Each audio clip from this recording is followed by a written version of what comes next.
जय माता दी। राधे राधे। आइए सुनते हैं चौथ माता की यह कहानी।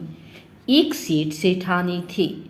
उनके एक बेटा और बहू थे। बहू सबको भोजन करा के फिर स्वयं भोजन करती। एक पड़ोसन ऐसी भी थी जो रोज पूछती कि बहू आज क्या बनाया खाया है। बहू कहती ठंडो बासी। एक दिन उसके पति ने ऐसा सुनकर विचार किया कि आज तो पकवान बनाए जाएं, फिर देखें कि मेरी पत्नी क्या कहती है। उसने तरह तरह के पकवान बनवाए और घर के सभी लोगों ने एक साथ बैठकर भोजन किया। आज भी पड़ोसन ने पूछा तो बहू ने कहा ठंडो बासी। सेठ के लड़के ने सोचा हो न हो कोई बात अवश्य है जिससे कि मेरी पत्नी ऐसा कहती है। उसने पत्नी से पूछा तुम रोज ठंडो बासी खाया ऐसा क्यों कहती हो, जबकि अपन सबने एक साथ बैठकर कई तरह के पकवान खाए। उसकी पत्नी बोली अपन जो खा रहे हैं वह बाप बूढ़ों की कमाई है। जिस दिन आप कमा कर लाओगे उस दिन मैं समझूंगी कि ताज़ा भोजन कर रहे हैं। अब एक दिन लड़की ने माँ से कहा मैं एक बड़े शहर में कमाई करने जा रहा हूँ। माँ बोली बेटा अपने पास इतना धन है कि खाया नहीं खुटेगा। माँ के मना करने पर भी बेटे ने स्वयं कमाने का दृढ़ निश्चय कर लिया और जाते समय पत्नी से कहा मैं जब तक कमाकर बहुत सा धन लेकर ना आऊं तुम चूल्हे की आग मत बुझने देना। एक दिन चूल्हे की आग बुझ गई तो वह मन ही मन घबराने लगी, कहीं मेरे पति पर संकट तो नहीं आन पड़ा। जल्दी से पड़ोस में से आग लाकर चूल्हे में रख दूं, ऐसा विचार करके पड़ोस में गई। वहाँ पड़ोसन चौथ माता का व्रत पूजन कर रही थी। पड़ोसन ने कहा थोड़ी देर में आकर ले जाना। बहू ने पड़ोसन से पूछा आप यह व्रत क्यों करती हैं, इससे क्या मिलता है। पड़ोसन ने कहा चौथ माता के इस व्रत को करने से अन्न लक्ष्मी मिले और अपनी मनोकामना पूरी हो। अब बहू भी चौथ माता का व्रत करने लगी। दीवार पर चौथ माता बनाई। उस दिन घी गुड़ का चूरमा बनाकर रात्रि को चंद्रमा को अर्घ देकर भोजन करती। ऐसा करते करते बहुत दिन हो गए। चौथ माता ने उस बहू के पति को सपना दिया कि साहूकार का बेटा तू जागे की सोवे, तेरी पत्नी बहुत याद कर रही है, घर जाकर उसकी चिंता मिटा।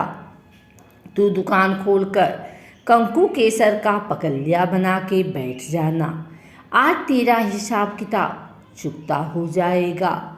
अब तो चौथ माता ने जैसा कहा था वैसा ही हुआ। उसने घर जाने की तैयारी की और गाड़ी भर के धन दौलत लेकर चल दिया।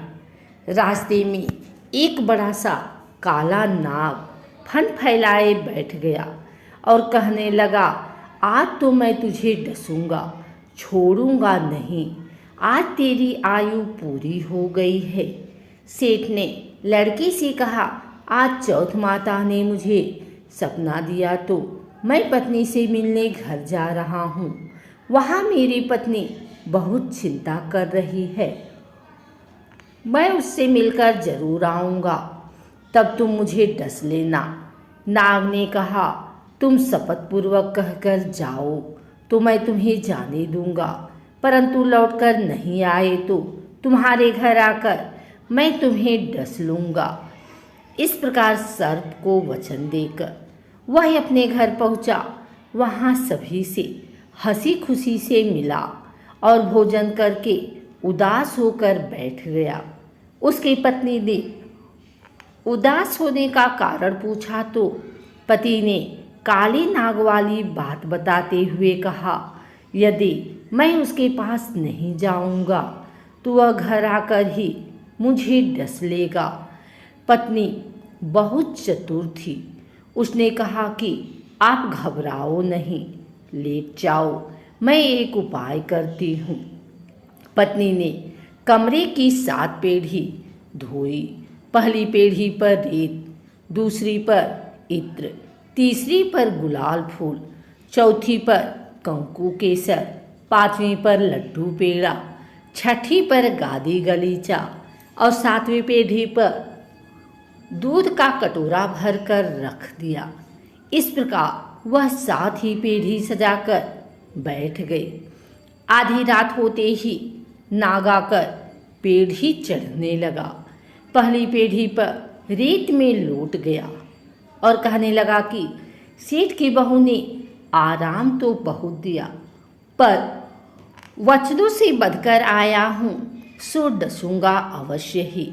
इसी प्रकार 7 पीढ़ियों पर नाग आराम करता हुआ और कहता हुआ कि डसूंगा जरूर। कमरे में जाने ही वाला था कि चौथ माता ने विचार किया कि मैं इसे नहीं बचाऊंगी तो संसार में धर्म कर्म और व्रत पूजन को कौन मानेगा।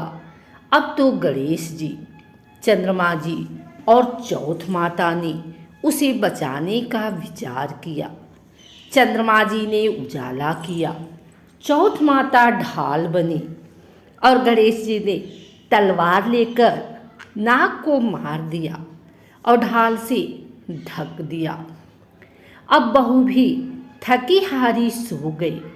दिन उगा तो लोग बेटे से मिलने आए, परंतु बेटा बहू तो उठे ही नहीं थे। बहुत देर हो गई तो माँ उन्हें उठाने गई। माँ ने 7 पीढ़ियों पर जो कुछ देखा तो बहुत घबराई और बेटा बहू को आवाज़ लगाई। बेटा बहू उठे तो देखा कि एक ढाल तलवार वहाँ पड़ी है। अब ढाल उठाई तो वही काला नाग मरा हुआ पड़ा है। बेटा बहू ने सोचा कि आज तो धर्म कर्म ही आड़े आए, जो भगवान गणेश जी और चौथ माता ने अपनी रक्षा की। हे चौथ माता, आपने जैसी सेठ के बेटे बहू की रक्षा की, वैसी सबकी रक्षा कीजो। बोलो चौथ माता की जय। अगर आपको हमारी वीडियो अच्छी लगी हो तो इसे लाइक करें, कमेंट करें, शेयर करें। हमारे चैनल को सब्सक्राइब करके बेल नोटिफिकेशन ऑल पर सेट कर लें, ताकि आगे आने वाली वीडियो सबसे पहले आप तक पहुंच सके। धन्यवाद।